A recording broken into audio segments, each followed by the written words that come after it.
Hello and welcome to my channel, Kuromus here.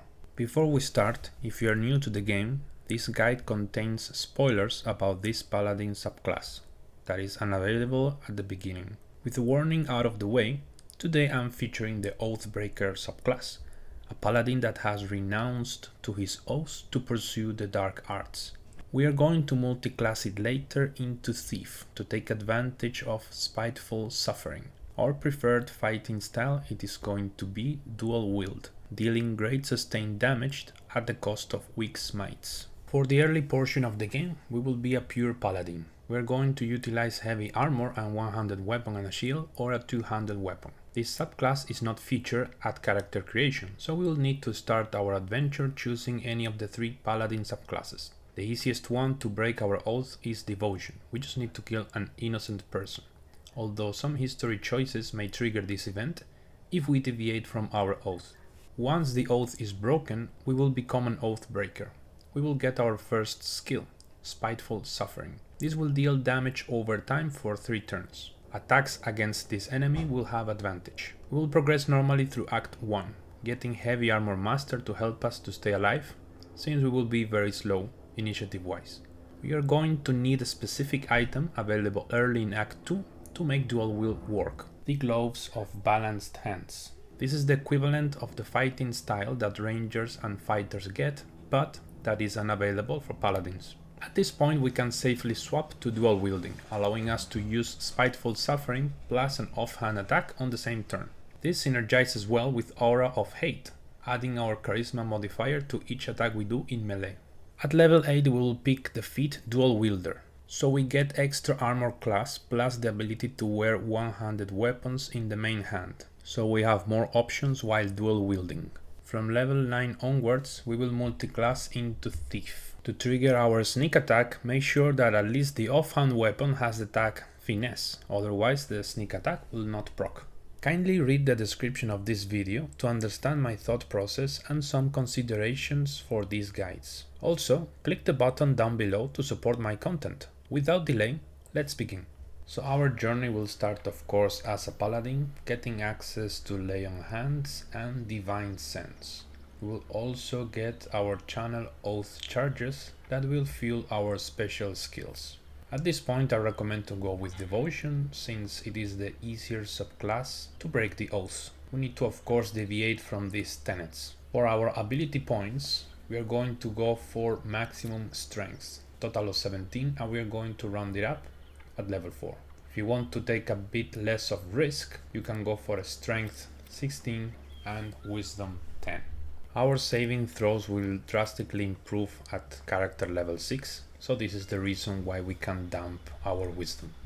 At character level 2 we will get our Divine Smite, which is the powerhouse of the paladin. Our fighting style will be defense, since paladins do not have access to 2-weapon fighting. At character level 3 it is when I decided to break my oath, so this screen is going to change to the following one. Then we get access to Spiteful Suffering. It will do necrotic damage that scales with our charisma and will also grant us advantage against this enemy. We also get some extra actions and some oath spells like Hellish Rebuke and Inflict Wounds. At level 4 we will get access to our first feat. Our main weakness is our low initiative, so we're going to choose Heavy Armor Master to round our strength to 18 plus give us some damage reduction while we wear heavy armor.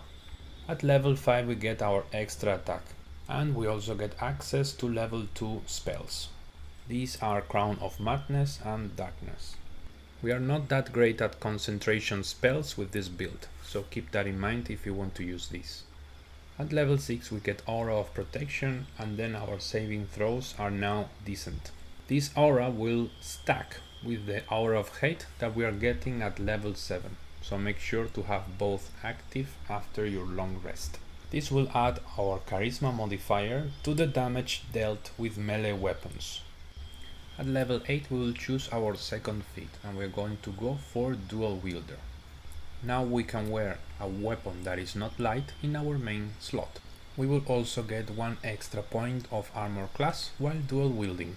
At level 9 we are going to multi-class into Rogue. The main idea behind this is to get a second bonus attack to take advantage of Aura of Hate and dual wielding. On the next level we get our cunning actions, granting us height, dash and disengage as a bonus action instead of a regular action. At level 11 we get our thief subclass, getting access to the second bonus action, and finally on our last level we will get our third feat, and we will go for ability improvement charisma. Now that our build is ready, let's see the items. This is the equipment that I use for the combat showcase. It's not a recommendation by any means, but it's for you to see that items are not crazy and I just want to showcase the build. This is the main focus. The only thing are the gloves. And you can find this in the comment section. What is great about this build is we are not that reliant on smites to deal damage. We will have excellent and very consistent damage while dual building. This is thanks to the Aura of Hate plus the gloves plus our high strength and charisma. Now there are some interesting things you can do with this build. One of them is, for example, cast Lay on Hands to heal yourself or a teammate and then attack twice with your offhand. Keep in mind, attacking twice with the offhand will still deal a lot of damage thanks to all our bonuses. You can also, if you are taking damage, leave some enemies with very low health and use your reaction for a hellish rebuke to finish them off without spending any action. In addition, if we are against a strong enemy and we want to deal extra damage, we can cast Spiteful Suffering. Like mentioned before, it will last for 3 turns and it does not require concentration. Also, we will attack this enemy with advantage. If our offhand or the main hand is a finesse weapon, this will automatically trigger a sneak attack, dealing additional 2d6 damage.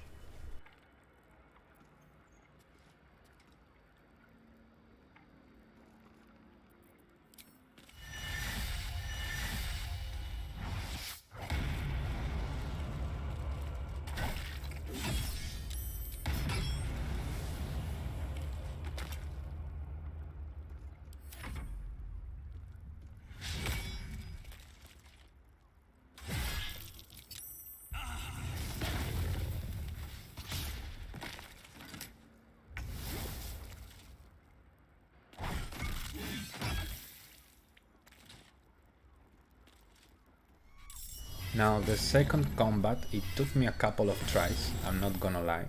Here I used the Hellish Rebuke on purpose to trigger the counterspell, so I can cast something in my active turn if I wish to.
As usual, thank you very much for watching. Let me know in the comments if you liked the video, and see you in the next one. Adios!